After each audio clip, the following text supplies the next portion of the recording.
Halo, nama saya Alka Katrina dari Food Technology 2019B.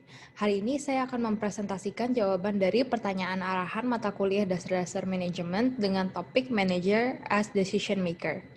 Perusahaan yang saya ambil untuk topik ini adalah Gucci.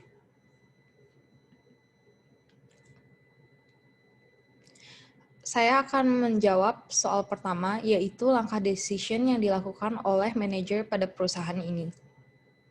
Sebelumnya, saya akan menjelaskan mengenai sejarah singkat dari Gucci. Gucci merupakan powerhouse atau salah satu pendiri dari brand luxury fashion yang ada sampai sekarang, yang dibuat oleh Gucci pada tahun 1921 di Italia. Langkah pertama adalah identifying problem. Gucci sebagai salah satu pakar dari bidang fashion, tentu saja mengalami naik turun dalam bisnisnya. Namun pada tahun 2014, Gucci mengalami krisis keuangan yang cukup merupakan salah satu krisis terbesar dalam perusahaan tersebut, yaitu kehilangan pangsa pasar dan juga net profit yang jatuh tajam sebesar 95%.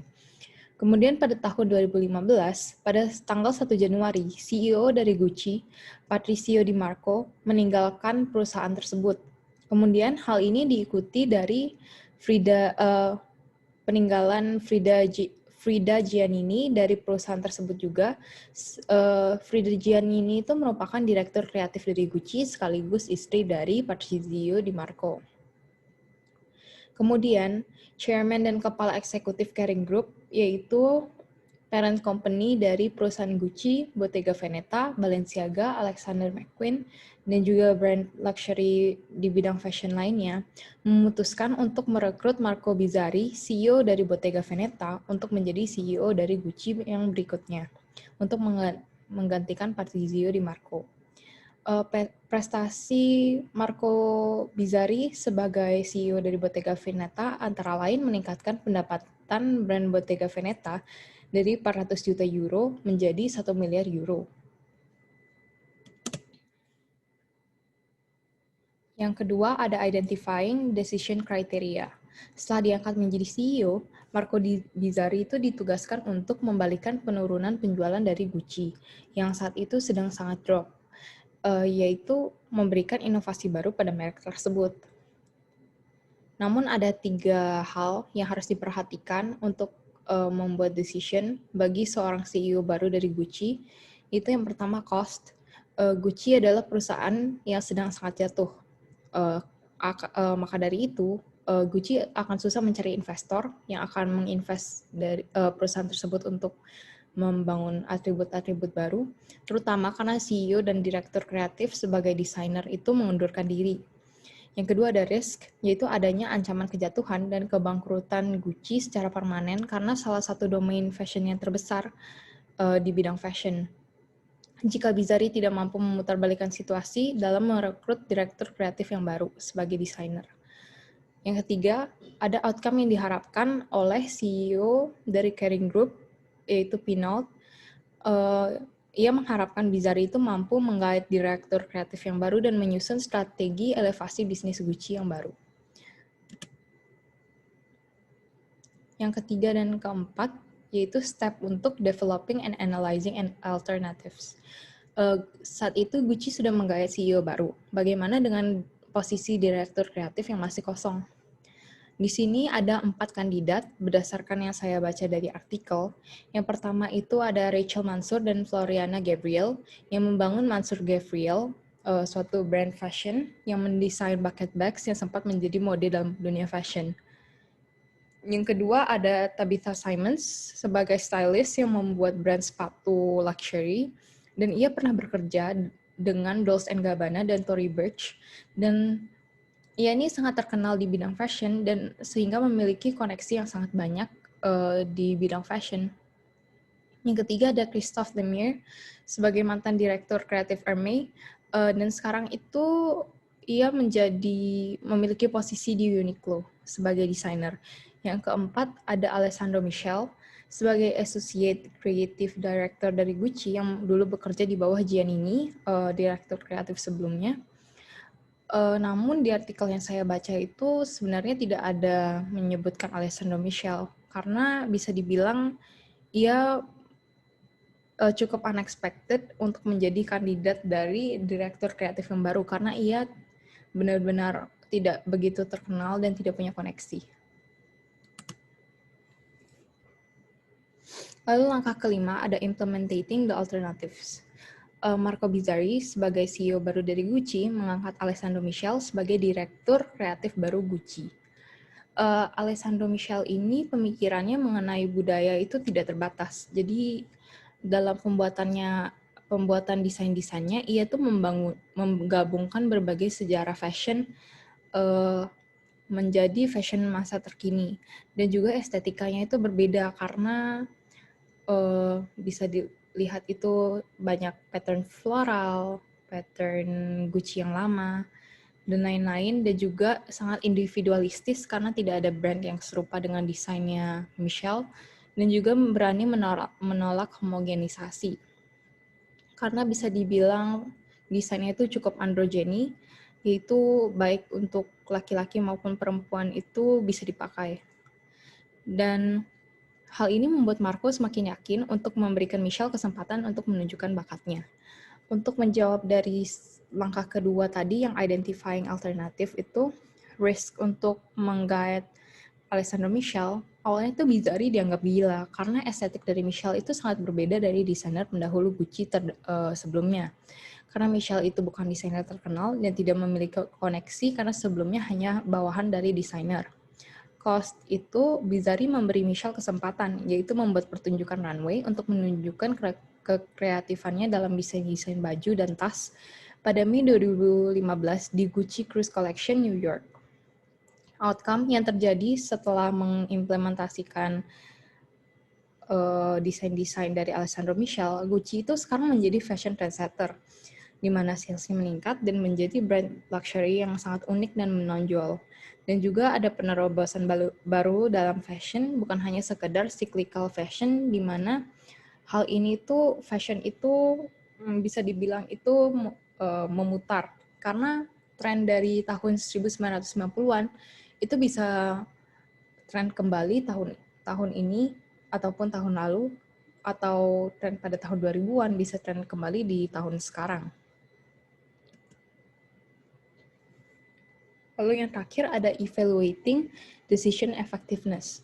Yang pertama, acara Cruise Collection 2015 sebagai kesempatan Michele untuk menjadi kandidat itu sangat berjalan sukses karena ia berhasil menyusun ulang desain orisinil dari Giannini atau direktur kreatif sebelumnya. Dan Bizzarri itu setelah runway tersebut itu menemukan potensial yang sangat besar dari Michele dan melakukan investasi besar-besaran di Gucci untuk melakukan rebranding.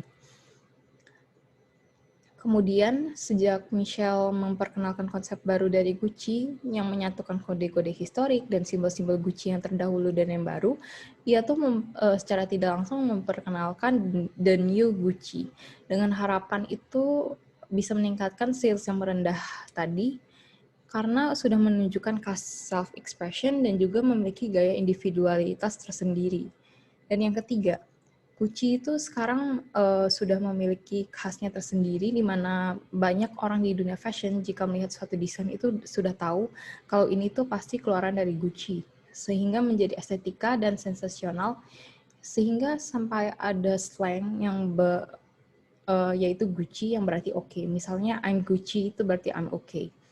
Dan setelah Bizzarri memegang posisi menjadi CEO, pendapatan Gucci itu meningkat drastis dari 3,9 miliar euro pada tahun 2015 menjadi euro 6,2 miliar, yaitu bertambah 59%, dan pertambahan 3,83 miliar euro pada tahun 2018, dan juga sales Gucci mencapai 9,6 miliar euro pada tahun 2019. Yang kedua itu ada jenis decision yang dilakukan oleh manajer. Di sini yang dilakukan oleh Marco Bizzarri selaku CEO baru dari Gucci. Karakteristik type of problemnya itu unstructured, managerial levelnya upper level, frekuensinya new unusual, information yang ambiguous or incomplete, goals yang clear dan specific, time frame for solution yang short atau sebentar, dan solutionnya itu relies on judgment and creativity dari manajer itu sendiri. Di sini ada penjelasan singkat mengenai karakteristik yang tadi saya sebutkan. Yang pertama ada type of problem yang unstructured, karena problemnya itu adalah sales yang menurun. Selain itu juga tidak memiliki CEO dan direktur kreatif yang baru. Hal ini itu cukup jarang terjadi di bidang fashion, karena tanpa direktur kreatif itu tidak ada desain yang mencolok dari suatu brand. Selain itu banyak yang tidak tahu apakah Gucci akan merombak desainnya atau tetap bersender pada Gucci yang klasik. Kemudian managerial level, upper level, di mana François Henri Pinault itu merupakan chairman Kering Group, merupakan upper level manager, dan Marco Bizzarri juga sebagai CEO juga upper level manager.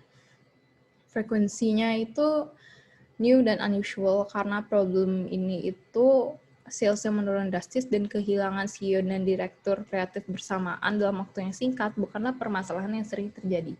Hal ini menyebabkan krisis pada Gucci karena permasalahannya tidak biasa. Kemudian, ada information yang ambiguous atau incomplete. Informasi mengenai cara peningkatan kembali sales Gucci dan perekrutan direktur kreatif berikutnya masih sangat minim. Dari sinilah Bizzarri itu dituntut harus menyusun strategi yang dapat mengatasi permasalahan yang ada sebagai CEO yang berpengalaman. Lalu goals yang clear dan spesifik karena ia sebagai manajer yang top level itu memiliki goal untuk menjadikan Gucci sebagai brand yang fenomenal kembali, individualis dan unik, meningkatkan penjualan dari Gucci, serta merekrut direktur kreatif baru sebagai desainer Gucci yang bisa membalikkan situasi Gucci. Lalu time frame-nya short, karena problem ini itu yang pertama saat Chairman Kering Group mengangkat Bizzarri itu hanya memiliki beberapa hari setelah CEO Gucci yang sebelumnya itu meninggalkan posisinya. Lalu ia merekrut CEO yang baru. Yang kedua, Bizzarri sebagai CEO yang baru hanya punya waktu 1 bulan dan ia berjanji di bulan Februari itu ia sudah memutuskan ada direktur kreatif yang baru. Lalu relies on judgment dan creativity, karena saat pertama kali bertemu Michelle, Bizzarri itu sebenarnya tidak langsung merasa kayak Alessandro Michel ini merupakan kandidat direktur kreatif. Namun mereka berbincang lama dan akhirnya itu Bizzarri sebagai manajer, ia bisa melihat potensial dari Michelle ini dan memberikan ia kesempatan untuk melakukan runway karena ia pengambilan keputusannya itu berdasarkan seberapa kreatif kandidat dari direktur kreatif yang akan menjadi direktur baru Gucci. Dan karena runway-nya berhasil, ia semakin yakin untuk memutuskan Michelle menjadi direktur kreatif Gucci yang baru. Sekian presentasi dari saya.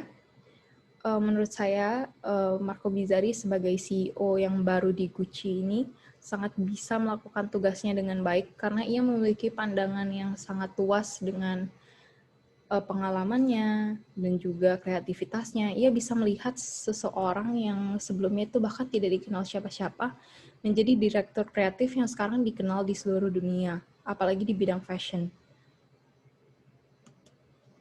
Berikut adalah daftar pustaka untuk penyusunan presentasi hari ini. Terima kasih.